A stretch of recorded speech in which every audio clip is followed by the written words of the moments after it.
Carlota Sempe lo que hace es trabajar antropológicamente las culturas y civilizaciones americanas. Pero nosotros esta parte del estudio lo podemos tomar para cualquier grupo cultural que nosotros trabajemos. Lo primero que dice es que lo que tenemos que analizar para acercarnos es geográficamente cómo está distribuido el lugar que nosotros vamos a analizar. ¿Por qué? Por lo general las culturas se desarrollan y están determinadas por los factores geográficos en los que se desarrollan. Entonces habla de áreas. Pero por otro lado lo que dice es, bueno, dentro de un área que va a estar determinada por la geografía, por el clima y demás, esos grupos van a ir tratando de adaptarse de la mejor manera posible. Y lo que se va a generar, justamente como estamos hablando de cultura, son una serie de hábitos, de formas de trabajo, de industrias y de formas de hacer que esa cultura vaya sobreviviendo a lo largo del tiempo. Por eso también habla de la idea de cotradición. Cuando hablamos de cotradición, habla de un desarrollo que es geográfico y temporal. ¿Por qué? Porque tal vez en un área geográfica lo que nosotros vamos a encontrar es que del 1100 al 900 a.C. se desarrolla una cultura que desaparece, pero que a los 100 años surge otra cultura que es diferente a la primera, pero tiene algún rasgo o alguna conducta o alguna herramienta que los une con ese grupo cultural anterior. Por eso nosotros hablamos de grupos de áreas culturales y de una contradicción que parece haber desaparecido, pero reaparece tiempo más tarde. O una lengua que sigue estando presente. Entonces, por eso se van uniendo. Área nuclear y cotradición. Y por otro lado, también lo que plantea Carlota Sempe en sus estudios es que existe lo que se llaman áreas nucleares. ¿Qué quiere decir área nuclear? Es un área en donde se desarrollaron en el tiempo varias culturas sucesivas que fueron heredando, si se quiere, algunos comportamientos o algunos códigos simbólicos y que además pasaron por todas las etapas de conformación y de complejización social. ¿Qué quiere decir esto? Que en una misma área geográfica apareció primero un grupo de cazadores-recolectores, que eran 5 que andaban dando vueltas y cazando animales, generaron una lengua, pero que 2000 años después aparece un grupo que ya es sedentario, que domesticó plantas y animales, que sigue manteniendo la misma lengua, pero que no hay una gran división social. Y 3000 años después de eso, en la misma área geográfica, aparece un grupo cultural que ya tiene instituciones, que ya tiene jerarquización social, que ya tiene todas las características que ella plantea para las civilizaciones. Entonces, dentro de una misma área nosotros podemos encontrar todos los estadios de la complejización social. El último de esos estadios es el que se denomina, o algunos denominan, civilización.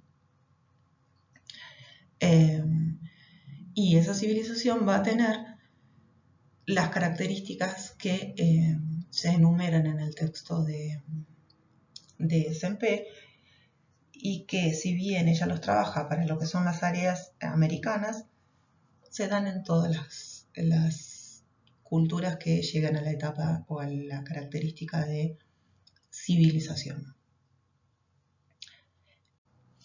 Como primera de estas características, lo que plantea es que tiene una economía sustentada como mínimo en la agricultura y la ganadería. ¿Y esto qué implica?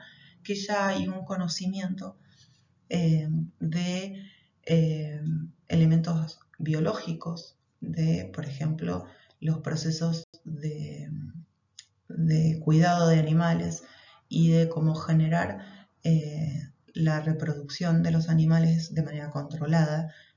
Y hay un manejo no solamente de las plantas, sino de los ciclos. Esto tiene que ver justamente con cuando se siembra, cuando se cosecha, cómo se mantiene la tierra. Piensen, muchas veces se produce lo que es el cuidado de la tierra a través de la roza y quema y de cultivos rotativos para mantener la tierra cultivable. Como segunda característica estamos hablando de vida urbana, grandes urbes, que se desarrollan por lo general, sobre todo cuando hablamos de las primeras civilizaciones, en torno a estructuras templarias religiosas. ¿Por qué? Porque las sociedades se van a gobernar a través de monarquías teocráticas. Y esto quiere decir que son monarquías que están avaladas o estarían avaladas por el dios o los dioses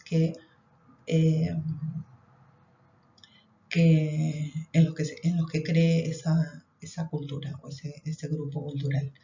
Entonces las ciudades se van a desarrollar en torno a templos que van a estar asociados también con los palacios de los reyes. Como tercer característica vamos a tener una tecnología muy desarrollada, no solamente la metalúrgica o la cerámica como alfarería, sino que también piensen en la hidráulica para el manejo de canales de riego, por ejemplo, o para utilizarlo como medio donde se desarrolla el transporte. La tecnología que tiene que ver con el desarrollo marítimo también en algunas culturas. No solamente estamos hablando de culturas que manejan lo más el arado, por ejemplo, que sería el primer elemento necesario para la agricultura, sino que estamos hablando de astronomía, por ejemplo, para poder manejar las siembras. Piensen en sociedades que tal vez no tienen grandes laboratorios, ni está la NASA, pero que tienen un gran desarrollo dentro de lo que es la tecnología, lo tecnológico, no solamente trabajan en la piedra. Como cuarta categoría es un uso de animales de carga, específicos de acuerdo a la cultura. Cuando hablamos de Andes se usó la llama, se usa la alpaca, pero, qué sé yo, si hablamos de Egipto o hablamos de Mesopotamia, trabajaríamos con el camello o con el camello o con el caballo. Piensen que en realidad lo que ahí se hace es domesticar ciertos animales para determinadas actividades. Por otro lado, también hay un desarrollo de la ciencia y la escritura. Yo recién les decía la astronomía. La astronomía es una ciencia y muchas de las culturas, o casi todas las culturas que nosotros vamos a trabajar como civilización, se han valido de la astronomía para poder manejar cultivos, para poder manejar animales, para hacer pronóstico de ciertos eventos. Digamos, la astronomía, entre otras ciencias, hay un gran trabajo, por ejemplo, la ingeniería civil para trabajar lo que son las arquitecturas, para trabajar lo que son los caminos. Digamos, hay un gran desarrollo con respecto a las ciencias. Y la escritura, en realidad hay algunos antropólogos que consideran que algunas culturas no tienen escritura. Por ejemplo, pongo siempre el mismo ejemplo de los mayas. Los mayas se cree que no tienen escritura, pero aparecen los glifos, que son esos símbolos que aparecen tallados en piedra, que para para otros antropólogos o para historiadores del arte, es un sistema de escritura en sí mismo. Lo que sucede ahí es que no se ha podido decodificar, y eso es un gran Es como una gran pelea que existe,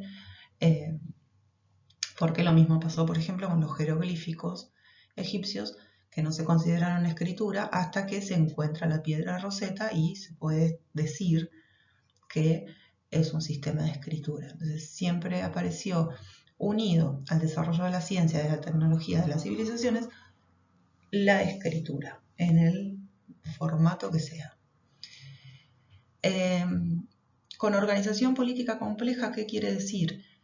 Que como nosotros vamos a estar hablando de grupos culturales que se desarrollan en grandes espacios geográficos y que tienen mucha cantidad de gente, lo que se hace es establecer. Si hablamos de una monarquía teocrática, hay un rey que por lo general habita en la ciudad más importante de todo ese territorio, pero se genera una especie de pirámide burocrática para poder gobernar todo el territorio. Van a estar presentes, por ejemplo, los, entre comillas, gobernadores, los intendentes, digamos, que van a ir llevando la palabra del rey, haciendo cumplir las leyes en territorios menores, pero que van a actuar como si fueran o en reemplazo del rey.